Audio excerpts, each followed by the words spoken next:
right, hello folks. Thank you so much for tuning in today. Really excited for another episode of Politics and Pints on Jackman Radio, although tonight I'm going with some white wine in a solo cup because I'm missing my college days.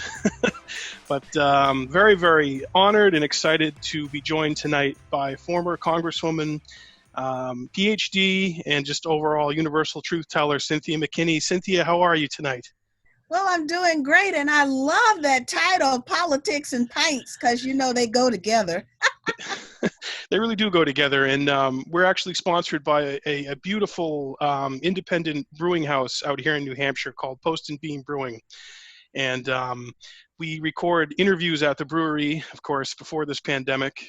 We interviewed a bunch of politicians and candidates for president the last time around, and we interviewed Andrew Yang, Marianne Williamson, Wow. Joe Sestak, Bill Weld, Mark Sanford the day he dropped out of the race. So we like to talk. We like to talk to everybody, you know. Yeah. Like to have a well-rounded perspective and views from people. So I'm just really excited to talk to you tonight, Cynthia. You probably won't remember it, but I did meet you 12 years ago in Colorado for a big kind of independent Green Party confab thing that Ralph Nader was storming the Democratic National Convention, Obama's coronation out in Colorado in 2008. And you were at an event with Rosa Clemente and Cindy Sheehan. And it was one of the most powerful and amazing things I've ever seen. You were on stage and you were like, you want to talk about woman power, you know, and you were up there with them. And that was really kind of, obviously the first time I saw you and met you, and I was just blown away by it. I'm like, wow, there's people who get positions of power and can get into Congress and speak so freely and so with such truth and conviction about real serious issues. So, and then I got run out of town. You got run the hell out of town. Yeah, there's no room for for real truth tellers in that town. I mean, they're few and far between. And you know, when I think of Cynthia McKinney, I think of I don't even like to say politician. I like to say leader. Truth teller, firebrand. I think about like Mike Gravel. I think about Dennis Kucinich. I think about Ron Paul. Rand Paul a little bit, but he's really kind of more of a politician than his father is, because obviously he has the air of the king. He gets to golf with the king, you know. Yeah. So that's I understand what Rand's doing. You got to do what you got to do, and hopefully he can influence him on foreign policy a little. But I just think of people who are above. They look at things from 30,000 feet and they're beyond partisanship. Right. And that, to me, that's what your time in service is indicative of. Well, thank you so much for acknowledging that and being able to see it, because ultimately my objective while I was in Congress was to represent the people. And the whole point of what I was trying to do was, my district was Stone Mountain, Georgia. And I wanted to make Stone Mountain great, right?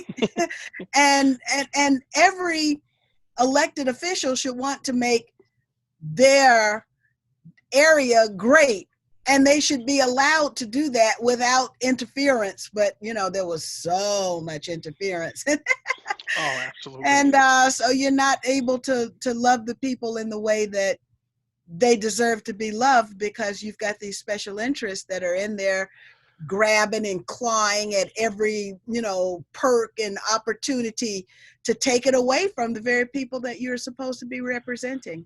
Right, and you get to that level. I know you served in the Georgia House of Representatives with your father. You were the first father-daughter combo to ever serve in a legislature, which is so cool.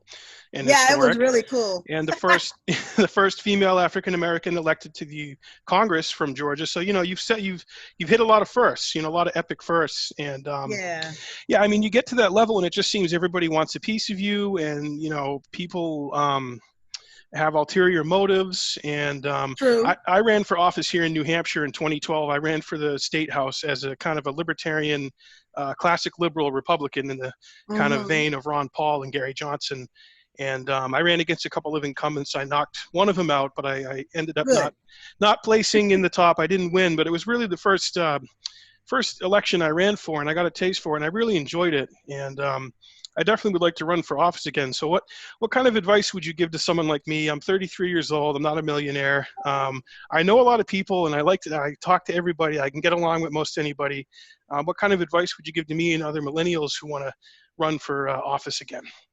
Well, I think I would give you the same basic advice that my dad gave me, you know. So we're in the Georgia legislature together, and he assumed that he was going to have 2 votes. But you know how it goes. So, you know, daddy says yes and Cynthia says no, or Cynthia says maybe, you know. So it didn't turn out exactly that way. And that was a lot of fun because, you know, it all got played out in the newspapers.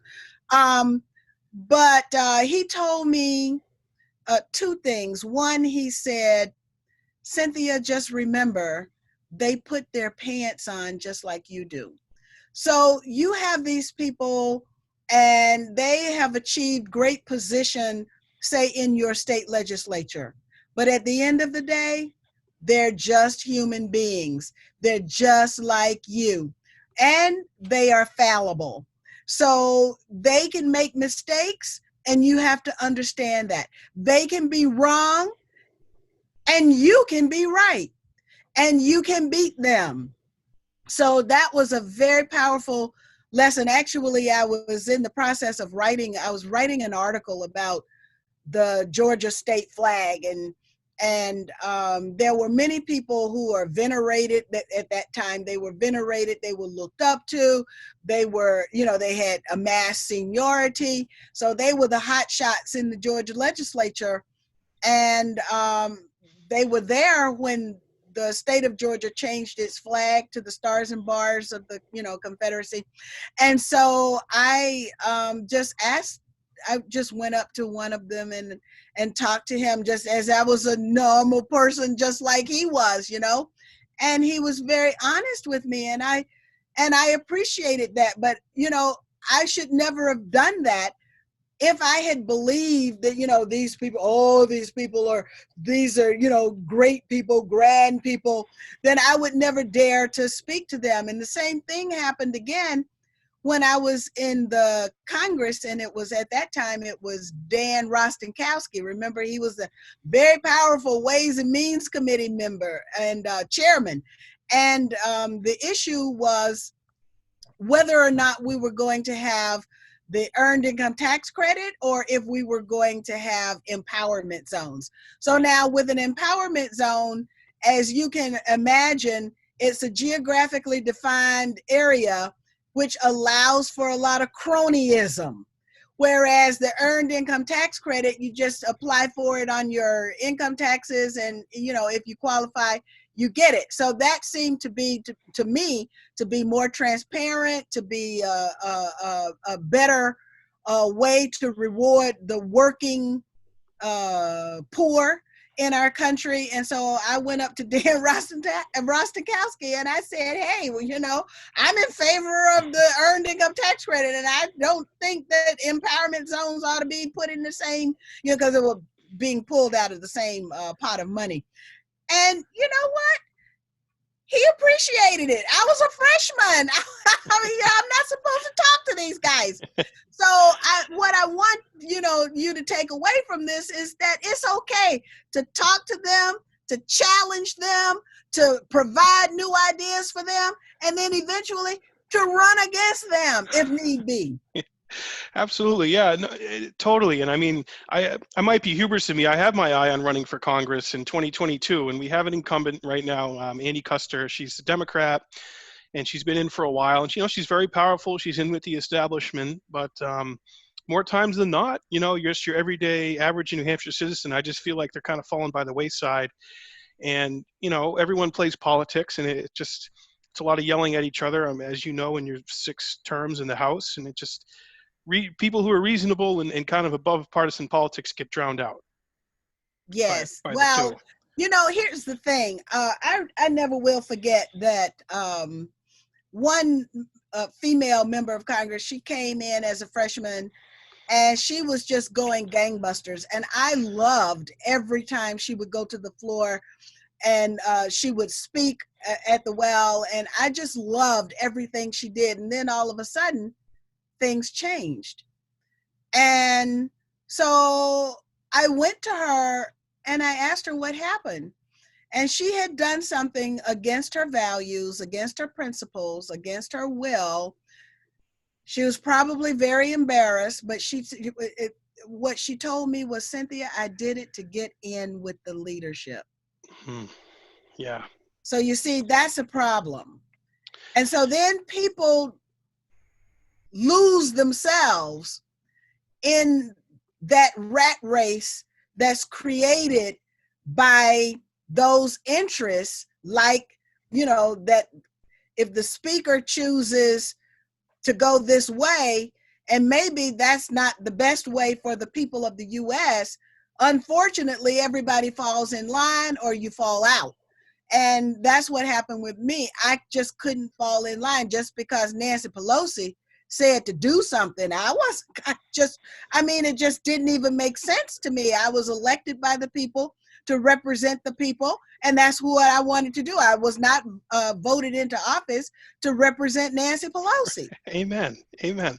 I'm 100% with you on that. And over this Democratic primary, I was a volunteer, one of Tulsi Gabbard's biggest volunteers and supporters here in New Hampshire. And that reminds me, her father's big in Hawaii politics. He's a state senator out there in Hawaii. And, Tulsi was in the Hawaii House of Representatives. So they're, a father-daughter combo. The father kind of paved the way for Tulsi and helped get her going and put some wind in her wings. But she certainly broke with him on many issues and became her own person. So I see a lot of that too. And Tulsi to me is someone, and I'd love to get your take on her, unless you don't know much about her, but she's a pretty independent voice in Congress and somebody who likes to work with everybody and try and represent all Americans. And we did get a lot of different people from political backgrounds in New Hampshire to our events this time around. We saw libertarians, we saw MAGA people, we saw true progressives, former Bernie people, people who were never political before. So became really good friends with Tulsi, and I'm very hopeful for her future. And a lot of people were disappointed she endorsed Biden, so I would like to, get your take on that. Well, I there's no way I could endorse Biden, and there's no way I could stand with Bernie as he endorsed Biden. So there's I wouldn't even say it's disappointment because it's expected at this point, unfortunately. Right, exactly. And that's something and I defend Tulsi, and obviously I'm not supporting Biden, and friends can disagree on things, but she is still a member of the Democratic Party, and she does want to have a future in elected politics and still have a seat at the table. You can be a punk rocker and you can rebel and be like the guest at dinner who kind of throws your hands up and says, no, I don't like this, we shouldn't do that, but you don't want to lose your seat at the table at the same time. So, sometimes you need to throw the table away. Well, that's even better. Even better. I like that. That's awesome. And a lot of people are hoping that Jesse Ventura runs with the Greens. I've interviewed Jesse a couple times for my show here, and I got to spend an hour with him in New York City for an interview. I think he's, in your league with Kucinich and Paul and Gravel and, a truth teller. So what would you think about Jesse running with the Greens? Well, I would love Jesse to run, but unfortunately, the last thing that I heard was that he was not going to run. I don't know. That's what I heard, though. Yeah, there's conflicting things out there. I'm going to hold off, judgment or whatever till we hear something from the horse's mouth, because I can't 100% close the door on it until I hear Jesse say, well, I'm not going to do it. I was almost going to do it, Cynthia. I was going to turn heel against the establishment and blow up the Democrats and the Republicans. But now 2020 is not the time, Cynthia, not the time to do it. You sound just like him. Well, I've been a huge fan for years, and my brother and I, to make politics more digestible for people, we do impressions and do political comedy. So Ventura is one of our favorite ones, and Trump is my impression I'm known the most for. Let me tell you, Cynthia, this has been an unbelievable few years. We're draining the swamp by refilling it on steroids with all APAC, BB, Sheldon Adelson approved swamp creatures. It's been unbelievable, Cynthia. I wouldn't believe it. You got the hands. You got everything. It's all. Look at these hands. Okay, little Marco said I had small hands. Excuse me, I don't have small hands. Give me a break. You very good, very good. Thank you. I'll work on my Cynthia McKinney impression too. I'll work on that for you. So one of the big moments that a lot of us in the truth community and people who really pay attention to politics and skullduggery that happens at the Pentagon with the corporations and all the nasty people was when you were on the Armed Services Committee. Mm-hmm. And I believe Duncan Hunter was the chair. Okay, yeah. And you had Donald Rumsfeld, General Myers, and Tina Jonas, the DOD comptroller, in your crosshairs. I turned to that for strength. I still turn to that video for strength, and I'm like, where the hell did she get the guts and the courage to come at these people the way she did with so much just truth? I mean, they were flummoxed. They were Yes. completely flummoxed. And Rumsfeld, you could tell he wasn't expecting that at all. No. And in fact, I mean, it was like, how could a simple question get this man he just totally flustered to the point where he had to admit, I forgot the second question. Right. And I wasn't really trying, I was serious. I wanted an answer. You were not playing. Yeah. Here's my McKinney. Who has the contracts?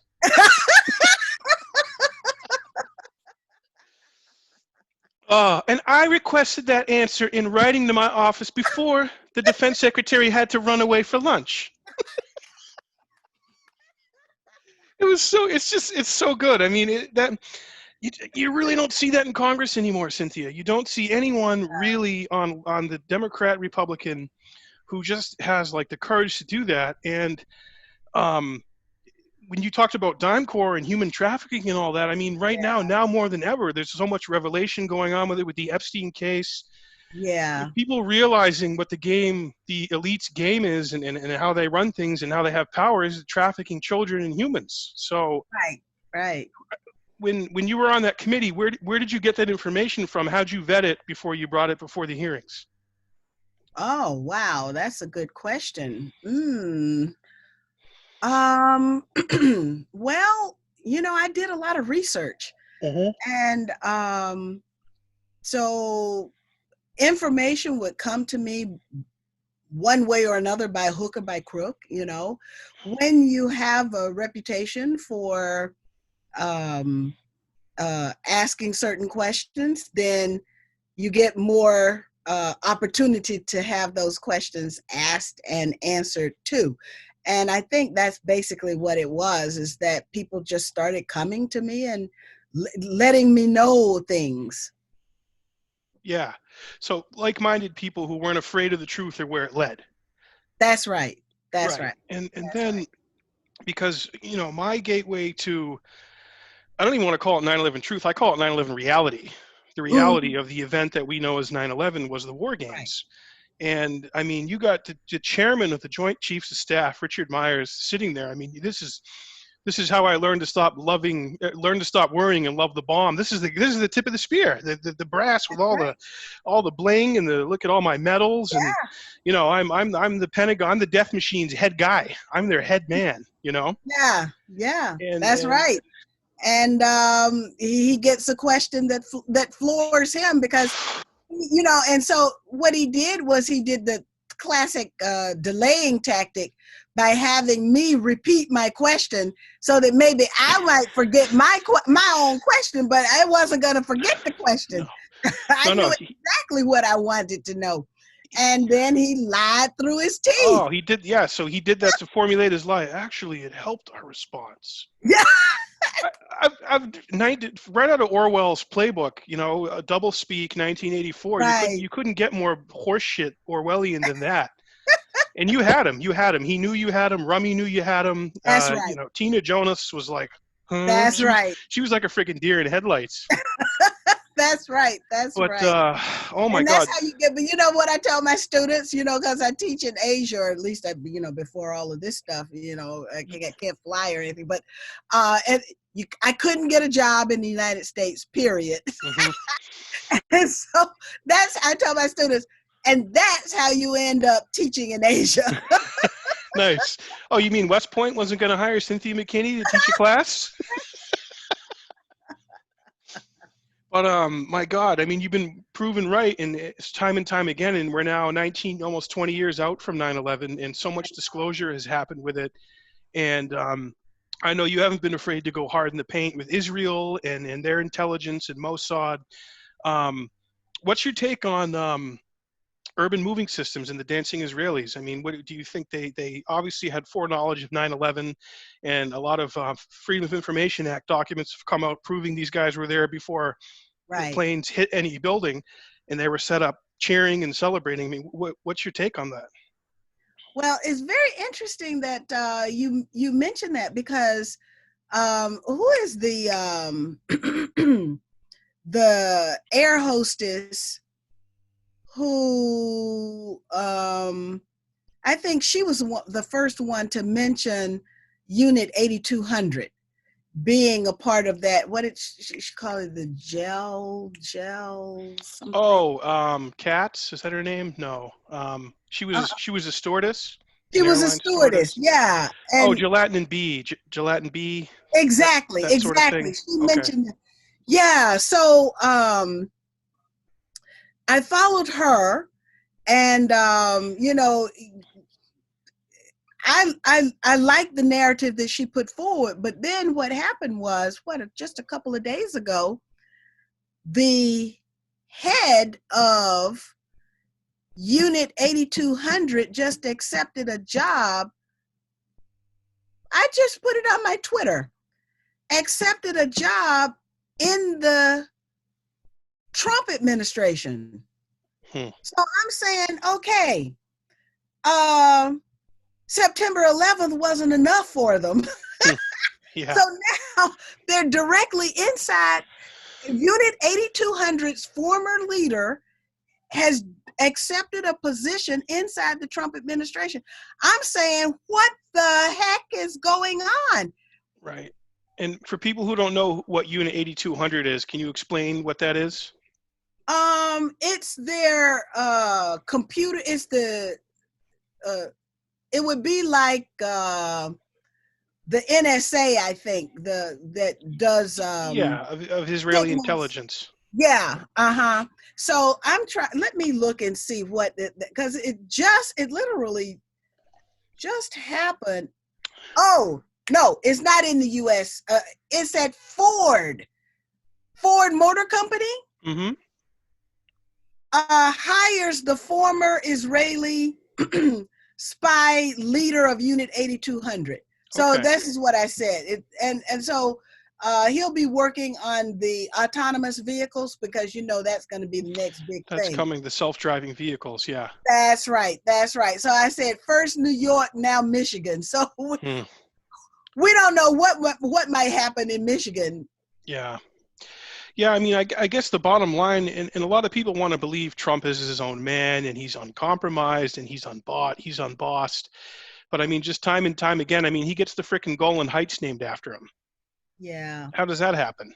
Well, here's the thing. I mean, he told us about the swamp, and now we're expecting to drain the swamp, but he kind of brought part of the swamp with him too. He Well, I brought mean, his own little thing. Jesus, John Bolton, if that's not as swamp as it gets, That's right. and Pompeo and Abrams to run point on That's Venezuela. I mean, that's right. look, there's a lot I love about Trump, there's a lot of great things about him. Yeah. Those are not good things. That's not it. Yeah. Now, what I did when Elliot Abrams was hired, I looked at that because that's the worst of the swamp, right? That's dragging the bottom of the swamp. That's friggin', yeah, that's like scraping for clams. That's like being an oyster farmer. Yeah, No okay. offense to oyster farmers. So what I did, Trump's Twitter feed can be used by researchers to understand what is going on with him in particular. And that's one of the things that I love, that he puts everything on his Twitter feed. Well, I looked at his Twitter feed. I looked all the way through his Twitter feed. I searched on the name Elliot Abrams in his Twitter feed. It was not there. So what that told me is that Elliot Abrams came by way of Pompeo. Mm-hmm. And remember when Trump said the deep State Department. Remember? He was like, they're over at Foggy Bottom at the State Department. I call them the Deep State Department. Right. Deep State Department, Cynthia. Yeah. So that let me know that Trump knows that it's, he knows the score. He knows the score down there. And I think what happens is he got down there, and it's much worse and more horrifying than he ever imagined, because Trump's always been a player with his money and his influence and his connections in New York real estate and all that. But that translated to a point to Washington, to a point. Yeah. Like, maybe like during the debates, remember when Jeb was like, Trump tried to get a casino built in Florida and it didn't happen. Not true. Look, if I wanted it, I would have gotten it built, Jeb. Okay, you're a loser. You're low energy. You're a liar. Jeb's a liar. And so Trump knows how to play ball, but there's things that like slip out about Trump that he says. Like in the debates, he said, look, you're going to find that 9/11, Saudi Arabia was involved way more than has been previously admitted. So he says that, but then he gets into office and greenlights the largest arms deal with Saudi Arabia in history of our relations. Yeah. Yeah. So it's like you look at Trump, you're like, you scratch your head in a lot of things, because he does say a lot of crazy things and sometimes a lot of true things, but then his actions don't sync up with what he's been saying. But, the fact that he says these things are a window into knowing what he knows. And so that is as important. So he doesn't live up to what he said, but then he gives us this idea that he does know the score. And then, of course, I went up against the same people, but I don't have the same wherewithal to withstand the attacks. And so, it is a swamp. Yeah. And you really do have to get mucky. I have said that he could select swamp warriors as opposed to swamp monsters. Like, for example, General Taguba. I look at him and I say, okay, this is a swamp warrior. He was in the swamp. He understands the swamp. And then he was given a task by the swamp. He could have gone along with the program and lied to the people of the U.S. about Abu Ghraib, or he could have told the truth. And what he said publicly is, I'm screwed no matter what I do. And so then in the end, he told us the truth. That is a swamp warrior. Interesting. So then, of course, he was forced into retirement. That was the end of his career. Those are the people that, if you really want to drain the swamp, those are the people that you go to. Like, I think he's Lieutenant General Honore, who came into New Orleans since Trump likes military people. He does. As long as they look like they could be in a movie, I like the looks of them. If they're from Central Casting, I want them to be my Joint Chiefs. I want them to be my Joint Chiefs. Right. They got to look the part, Cynthia. It doesn't matter even if they served in the military. It could be, an actor dressed up as a general. But Trump. Well, I mean, when he went to the she was a Fox News host or something, and she had bought some Ivanka shoes, and as a result of it, and wore them on television, and as a result of it, then she becomes the United Nations ambassador. The heck! But you're absolutely right. All you got to do, look like a trophy wife, and you can get anything out of the Trump administration. Oh my God! So, blackmail and controlling politicians. I got to ask you about Jeffrey Epstein. I mean, clearly he was just middle management for a mega group billionaire Israeli intelligence asset Les Wexner. I mean, we got to call a spade a spade. That's right. That's and you remember when the mega group was first mention, oh, it must have been back in the 1980s or something.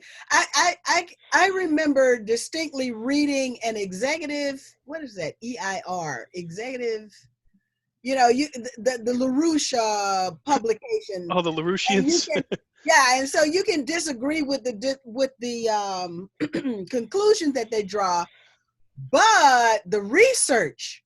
So if you just read their publications for the research, the quality of the research is phenomenal. And they were talking about the mega group. Wow. Must have been 10 years before anybody else was talking about the mega group, sitting in the White House making decisions.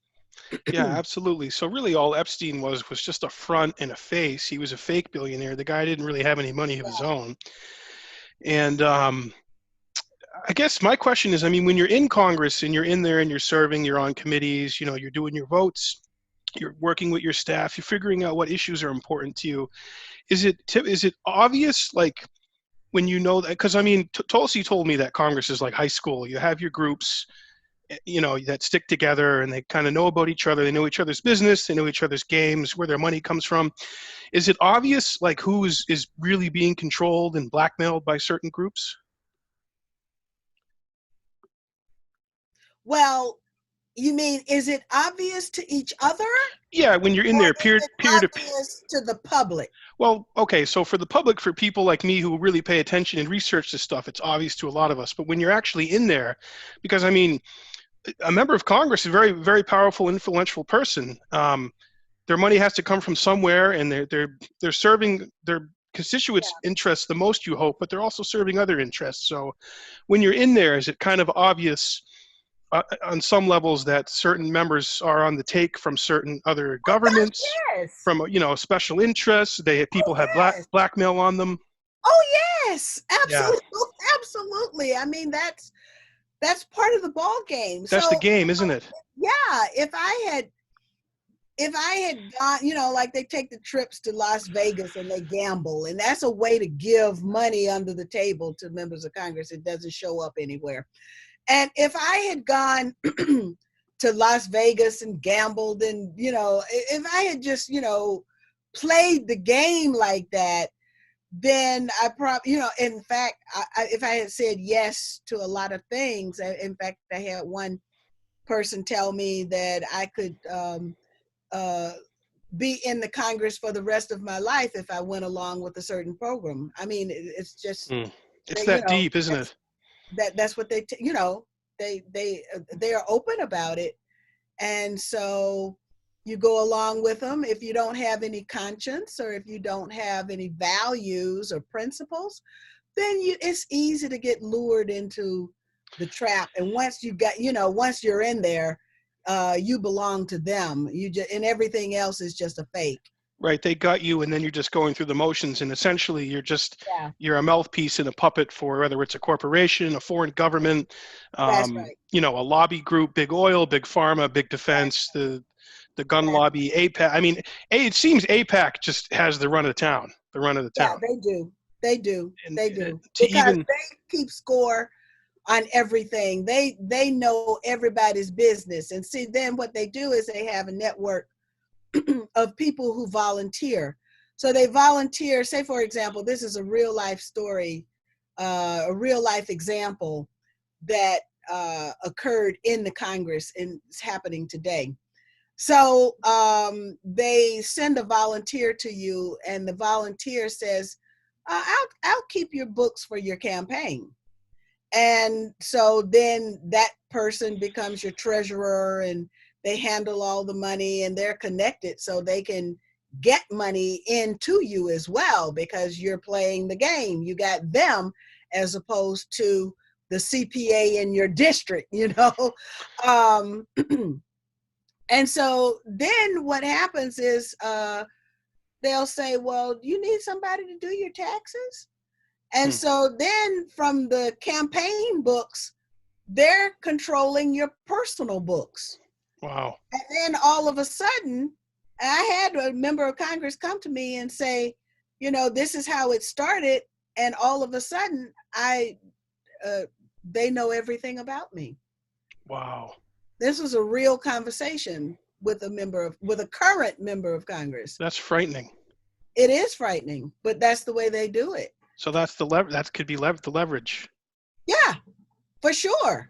Wow. And it's say, for example, another example of something that happened was one particular member of Congress who's no longer there was pretty much a pain to the APAC people. This is why I'm talking about APAC. Mm-hmm. Was pretty much a pain because he basically kind of didn't play ball sometime, but didn't play ball all the time, Wasn't a rubber stamp. Wasn't a rubber stamp. Or was a rubber stamp, but some of the letters were missing from the Nice. And so basically what they did was they went into the the Congress members' staff who was responsible for foreign affairs and made sure that person got married to the right person. I mean, so there is no stone left unturned in order to make the member of Congress vote the right way. Wow. Yeah, because I mean, our media is obsessed, and I want to talk to you about Russia and Putin and active measures and all that. But they're obsessed with blaming everything on Russia. But I mean, we have this foreign power in Israel that is really, an extension of the U.S. in the Middle East. Is our stepchild out there, as kind of a buffer against the Arab powers. That has, case in point, what you just told me, those are just a few examples, but there's even more specific examples about them spying on members of Congress and trying to entrap them and get them in compromising positions, and then, shaming them. Right. And then what happened with you in, I think it was your 2004 race where they helped your primary opponents and they funded anybody who would run against you in Georgia. Is that true? Yeah, plus they redistricted me every 2 years too, so I was having new constituents all the time. And of course, redistricting is supposed to happen only once every 10 years, but they use everything every tool that's available is used if you are perceived to be a non-compliant person when it comes to AIPAC's wishes. Right. If you even acknowledge the humanity of the Palestinians or say their treatment in the Gaza. That the way the system is carried out, that I represented Stone Mountain, but I have to demonstrate my love for Jerusalem before I'm allowed to love my constituents in Stone Mountain. That is so backwards. Yes, it is. It's not right. It's not right at all. And I know we've been talking about Israel, but it's not right for any country, no matter who you are. A foreign power. We're the United States of America. That's right. We're not the United States of X, Y, and Z country. But yeah, I mean, I mentioned Russia and Putin. What is your take on Russia and Vladimir Putin, and what do you think Vladimir Putin's goals are and his motivations? And do you think he is really someone the United States can work with for peace and arm reductions and avoiding a new Cold War? Specifically those issues, yes, I do believe that he is someone with whom the United States can work and is interested in arms reduction and the avoidance of hot wars. So, but there are some people who are itching to have a hot war with Russia. I know it. It's genocidal, and we have to stop it and expose it for what it is. It's the arms industry, your neocons, and I really think at Trump's core, regardless if Putin has something on him or whatever that bullshit is, I think he does want to improve relations with Russia. Yes, I agree that Trump is a game changer in so many different ways and a disruptor. And as far as I'm concerned, the system does need to be disrupted. I just want to be able to play a role in determining what comes after. But so like someone told me the other day, I can't wait till things get back to normal. I said, no, we don't want that normal. We want a better normal. We want to do better. Exactly. That's right. We want That's right. improvements. We want enlightenment. We want to move forward with a new posture. I mean, we're all on this globe here, sharing this planet, 7 billion of us, and That's right. it's amazing to think that two individuals like Donald Trump and Vladimir Putin could have so much power and influence. So I just feel like people would want them to get along and have a good relationship. And it's just, it's pants on fire with our media here in this country. It's absolutely absurd. Well, the Democrats have become the party for war. Yeah, McCarthy. Excuse me? McCarthyism and war. Oh, yeah. And so, they really do have become captured by their special interests. And they really don't have an agenda to serve the people of the U.S. So Trump talked about infrastructure. He's been talking about for a long time. So I'm ready. What I do is on my Twitter and on my Facebook pages when I'm not in Facebook prison, Yeah. I post. China has a whole system of brand new airports.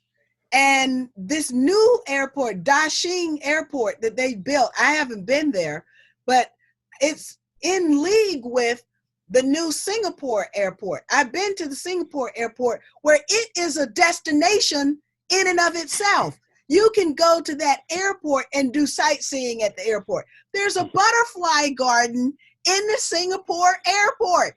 So you want to see butterflies? You go to the Singapore airport.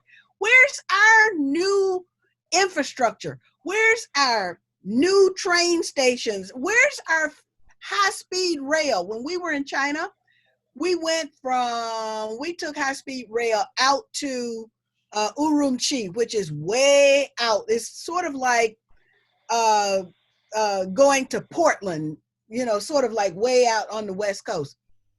So we took the high-speed train there. Where's our high-speed train? I mean, what we have is pitiful in comparison. It's, so we could be moving people. We could be so much that we should be doing and spending our money on, but it's all getting stolen from by the special interests and the war machine. That's right, and that was what drew me to Tulsi Gabbard's campaign. Like, just case in point, this is one thing I would tell people. I would say, we are spending $4 billion a month in Afghanistan. We've been over there for almost 20 years. So imagine that. That's $48 billion a year. Rounded up, that's $50 billion a year. Imagine if each state was block granted that $1 billion from the Fed, $1 billion for all 50 states, what we could do with that. That's right. That's exactly right. I mean, and so there should be no potholes. I drove across the country, I think about 2 years ago, and the roads aren't drivable. I mean, it's just ridiculous. Yeah. This is the United States. Right. So, and we used to be the innovation hub for the world. And we've just lost the edge. We've lost everything. And part of the Democratic policy was to ship all of our manufacturing capacity out of the country anyway. So, I mean, that was the beginning of the end of all of that, and the patent reform that took place. And so there's so many areas of life now that we know are in the swamp. Our healthcare is in the swamp. Our education system is in the swamp. Our infrastructure is in the swamp. The military-industrial complex controls the swamp. So, even our psychologists, instead of trying to make this a better world and a more peaceful world, they've been co-opted by the military-industrial and teaching people how to torture. I mean, So, it's just, we do need to drain the swamp. We need to be a part of creating that which comes after the drainage of the swamp, which is why I have joined with my son who wants to start an intentional community. So that's, so I've been looking at intentional communities around the world, what makes them successful, what makes them sustainable, and then trying to figure out, okay, so now what can we do with our little humble plot of land down in Georgia? What can we do to advance the cause of sustainability and humanity? Because these people want me to be afraid of you. They want me they call it social distancing, but it's anti-social distancing. They want us to hate each other. They want, Yeah. It's just amazing. And they want us to be comfortable with their program of hatred of humanity. And I'm just not going to buy it, not for 1 second. I love that. I'm with you 100%. I think that's a great direction to take things in, because with sustainable communities and direct farm to table and Yes. building up organic and everyone in our community coming together, you're cutting out the corporate middlemen. We don't need them. That's right. We don't need to have fruit come from 5,000 miles away to here in New Hampshire when it could be grown right down the street at my friend's farm. That's right. Or we can go to my local butcher. We don't need we don't need a poultry farm in Iowa to be supplying chickens here to New Hampshire. Right. That's right. It can all be done right here. So I think that might be one good thing that comes out of this pandemic thing, is we're going to actually look inward and look more local and turn to ourselves and our local communities and start realizing that the federal government has its role and can play its part, but really the power is with us in our hands and local communities in the states. That's exactly right. And another good thing that has come out of this is an awareness of the importance of having a good immune system. And so what does that mean? That doesn't mean taking that pill from Big Pharma, but it does mean getting your healthy, wholesome, nutritional food, getting your vitamin D from the sun, taking your vitamin C. So, so we're way more knowledgeable about how we can boost our immune system with natural products that are not patented and that are just natural. So, I love blackberries, blueberries, and I'm just way more aware of what it is that I am consuming. And that's a darn good thing. And like you say, the farm to table movement, that is fabulous. So empowering. that, when I went to Europe, what I discovered was that the restaurants, they don't have a menu, because the menu is dependent on what the farmer has available. I like that. It's wonderful. Yeah. It's exciting. That's right. It's innovative. It's collaborative. It's organic. It's beautiful. That's right. It's like a symphony coming together with all the players playing their part, and you're consuming something beautiful and natural. That's right. That's right. So this is, and I go outside and I walk, and so during the initial stages of the lockdown, it was the birds were singing, the birds were rejoicing, the trees were swaying. I mean, they were dancing. Yeah. It was no flights overhead, no motor cars on the road. It was just fabulous. And it was as if we had taken a pause and allowed the earth to breathe. Yeah, Mother Earth could heal herself a little bit and take a breather. That's right. Yeah, and I think that's a beautiful thing that's going to come out of this too. That's right. And not only that, I love to see over in Saudi Arabia all the oil sheiks taking a hit. It's like, we don't need you. We're not. Exactly. You know what I mean? Oil now is not worth. The toilet paper you wipe your ass with is worth more than oil. I think that's beautiful. That's right. That's exactly right. And we don't have to do the fracking at home either. God. So it's bad that this virus was created. It tells us that level 3 and level 4 biolabs need to be shut down. We don't need this kind of research. There's so much life-giving research that could be done rather than life-killing research that seems to thrive.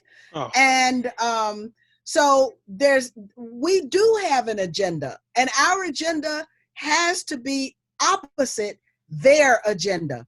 We know now what their agenda is. So I was interested. It was very interesting that Nancy Pelosi put the digital dollar in her bill. Remember? So they are showing their cards. They're showing their cards. We just now have to resist everything that they want to impose on us. Yeah, it's just a small group of people. I mean, we have the power of the people. They're a bunch of fearful oligarchs and kleptocrats and ivory towers, you know? Exactly. So who are they? I mean, Bill Gates, who the hell is that guy? Who made him God? Exactly. And, you know, he alone is responsible for so much death and misery. The Monsanto, you know, well, Monsanto now is owned by Bayer. And so Bayer has assumed a lot of liability because there's a lot of liability out there from Monsanto. But these are technologies of death. Yeah. And it's about time that we celebrate life. And we can celebrate life and love humanity. And I think what we're seeing is the juxtaposition of love versus hate. Yeah. And love is way more attractive every time. That was a sign Dennis Kucinich had in his office, I think in the Longworth House building. Love is more powerful than hate. Yeah. And that's just something I'll take with me for the rest of my life. It's very simple, but it's so true.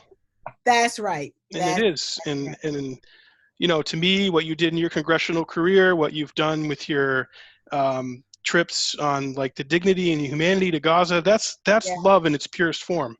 That's bold, fearless love, Cynthia. So you're to be applauded and commended for all that. So we're going to wrap up here shortly, but I know we were talking about some people you would like to see around Trump. So I want to do Cynthia McKinney's fantasy cabinet for Trump's next term because... Oh, you can't just throw that on me like that. Oh, for Trump's... Well, then you know what you have to do? You have to invite me to come back. Okay, all right. I really would like... That's a good idea. To research. And then we can focus on Trump's fantasy. And something tells me there's a lot of, you're probably in agreement with me and Ron Paul on this, there's a lot of departments, let's just get rid of them. Yeah, for sure. Just Homeland Security, get rid of that. We don't need that. Homeland Security is the first to go. You know, it became law. Well, it passed the International Relations Committee. I was on the International Relations Committee, but it passed with a voice vote. If I had known better, I would have demanded a roll call vote. But I voted no, voice, you know, by voice. Right.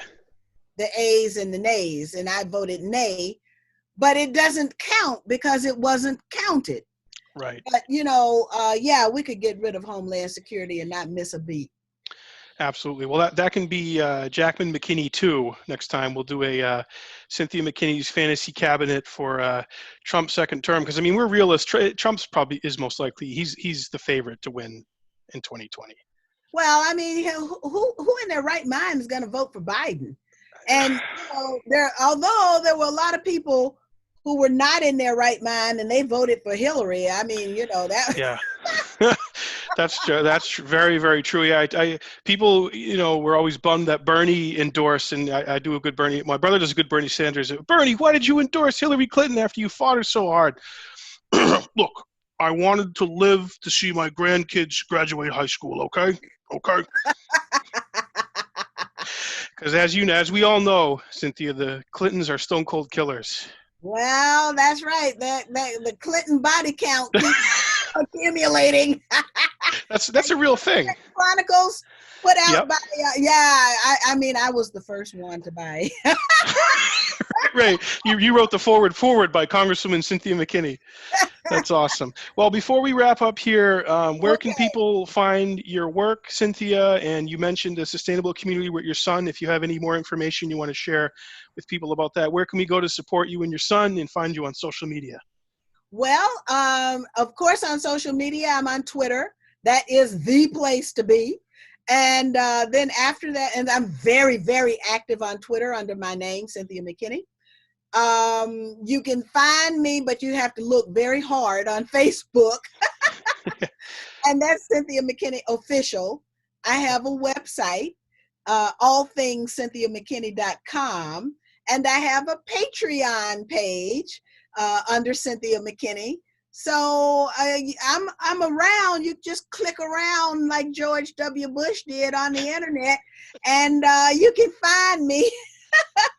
And I would invite everybody, when you find me, join the conversation.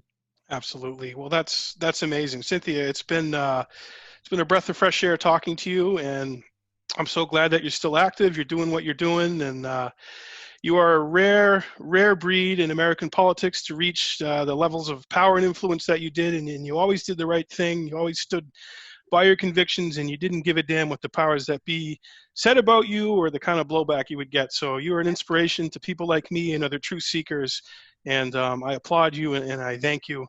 And I urge. And when you run again, I'll come up there and knock on doors for you. That's a promise. I'm going to hold you to that, Cynthia. Up here, even if it's sub-zero weather in New Hampshire, you'll still come up and do that? I love the cold weather. We don't get very much down here in Georgia. Right. Do you ice skate at all? We get you on skates. No. Because my dad was from Canada, so I grew up playing hockey my whole life, and okay. When you come from a Canadian lineage, it's blasphemy if you don't play hockey. So okay. It's a big thing up here, but awesome. So folks, check out Cynthia McKinney. Support her on social media, on Patreon, and check her out. And if you're ever interested in seeing highlights from her career in Congress, the YouTube videos are all there. They have all the receipts. Grab your popcorn. It's some of the greatest, just firebrand, truth-telling, epic scorching of the deep state and the powers that be. Cynthia, it's been a pleasure talking to you. It's been a pleasure for me as well, and I look forward to coming back. All right, and we'll do this again. All right, folks. Well, thank you for tuning in, and you can support Jackman Radio by smashing that subscribe button and checking us out on Facebook. Under Jackman Radio, on Twitter at Jackman Radio, and I'm on Instagram every day. Check me out on there at Senator Jackman. And we have a Patreon page. It's patreon.com/Jackman Radio. Till next time, folks, be well.